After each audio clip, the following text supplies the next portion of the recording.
The Disney Channel curse is wild, with more than 15 stars arrested, countless drug scandals, and shocking transformations. But Demi Lovato's downfall was one of the worst chapters in Disney history. Pop star Demi Lovato rushed to the hospital. The Los Angeles Fire Department responded to a medical emergency at the singer's residence. There was one point where she turned blue. She's dead for sure. They put her in ICU. She had a tube in her neck. It was when she woke up and she was like, I can't see anything. It was like a horror movie. No one would let her assistant call 911. And I just remember sneaking downstairs to make the phone call. They wanted to pretend like she wasn't dying. Demi is very good at hiding what she needs to hide. To watch you in this new era where like she is thriving. I remember we were in New York and she clearly was on something, promoting this new way of life. And I was like, you're so full of it. Starring in Camp Rock was Demi's big break. It was just a massive franchise that Disney had put everything behind, and it just became a pop culture sort of sensation. To be able to get to do something as big as this, I mean, for my first project, it feels great. We really believed that Camp Rock was the vehicle to become a superstar. And it was like overnight, she became a household name. In 2008, Demi Lovato was Disney's golden girl, the fresh new face of the channel, starring in Camp Rock, selling out arenas, and dating one of Hollywood's biggest teen heartthrobs. We've been best friends for the longest time, and now we're just kind of taking the next step, and it's been really fun. Over time, feelings grow, and I think for me, as much as I wanted to deny it, the feelings are always there. But it wasn't long before the fame and attention began to take its toll on Demi. Joe and his brothers were the first to raise the red flag, noticing uneasy shifts in Demi's behavior, suggesting that her perfect Disney persona was starting to unravel. She wasn't this sweet and lovely girl anymore, and it was kind of like a, hey, f*** you, and I just want to be a kid and do what everybody else does. And like my friends in Texas want to like drink and party, so why shouldn't I drink and party? Demi had real anger issues. Demi and the Jonas Brothers were selling out arenas, but offstage, her relationship with Joe was falling apart, and everyone around them was scrambling to keep the whole thing from collapsing.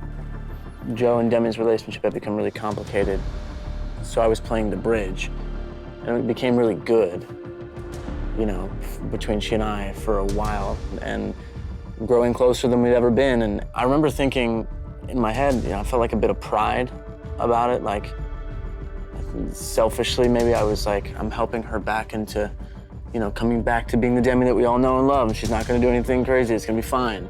And then this episode happened.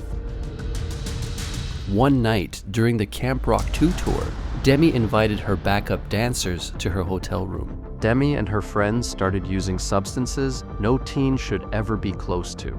What started as a harmless dinner party spiraled fast. The hotel room was wrecked. The hotel was furious, threatening legal action on the pop star. Demi's management immediately questioned the dancers, and one of them confessed that Demi was on something. The next day, I was in a lot of trouble. I remember going to Kevin Sr. and saying, listen, I want to thank whoever told on me because I know they were just worried about me.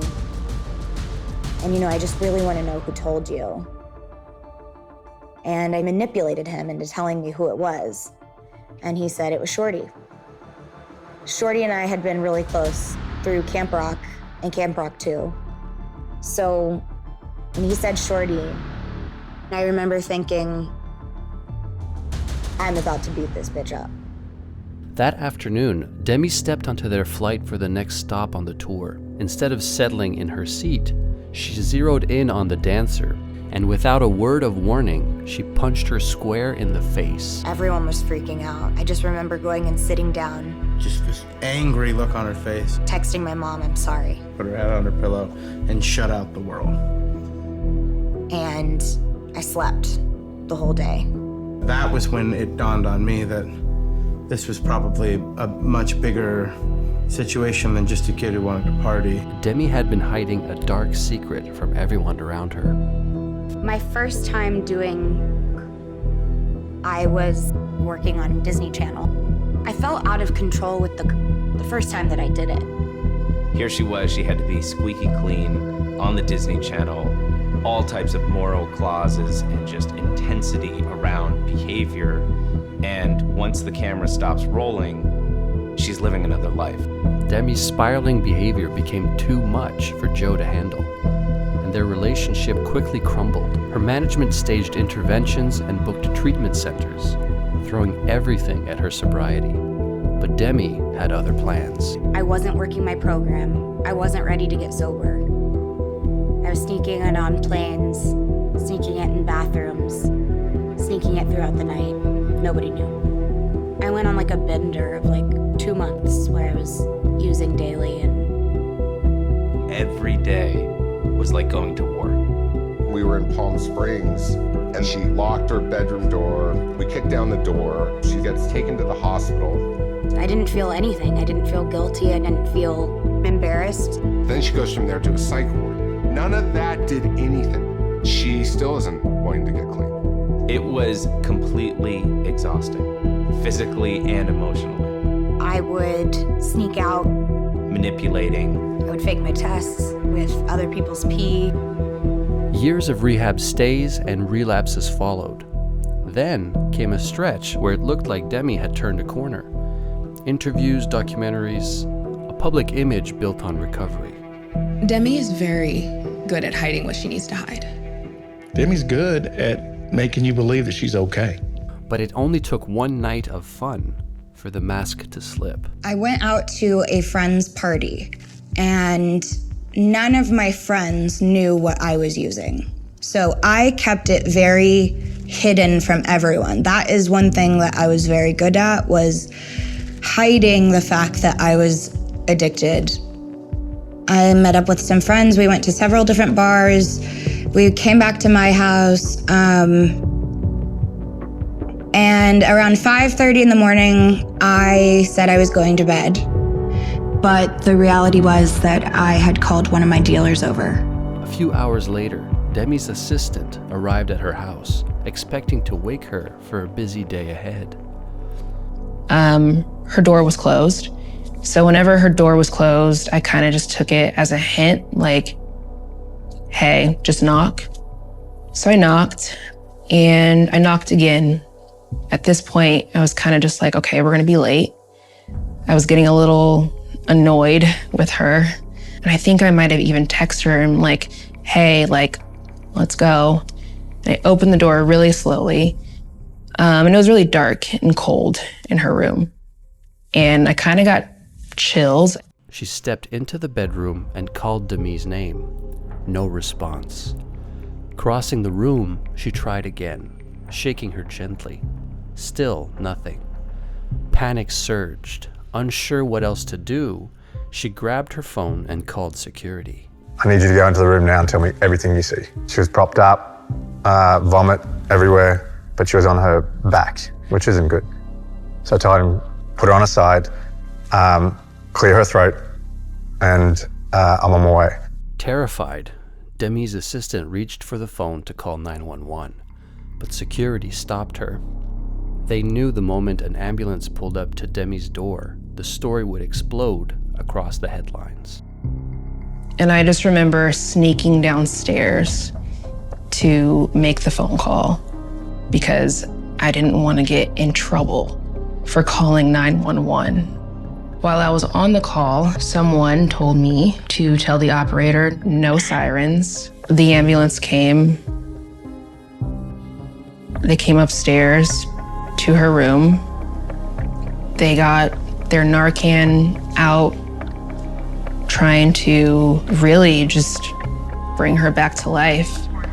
There was one point where she turned blue. And yeah, I was just like, oh, she's dead for sure. The paramedics tried everything, but Demi didn't respond. They rushed her to the nearest hospital where her family and friends gathered, praying this wouldn't be their last moments with her.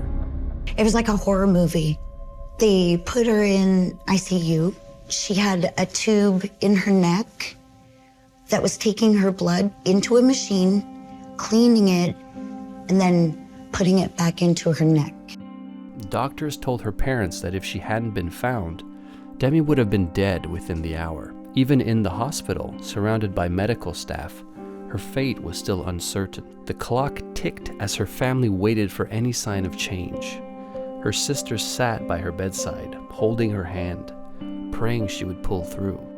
The first moment that I saw Demi in the hospital, when she first opened her eyes, she looked at me, I grabbed her hand, and I said, "I'm here and I love you," just to let her know I had gotten to the hospital.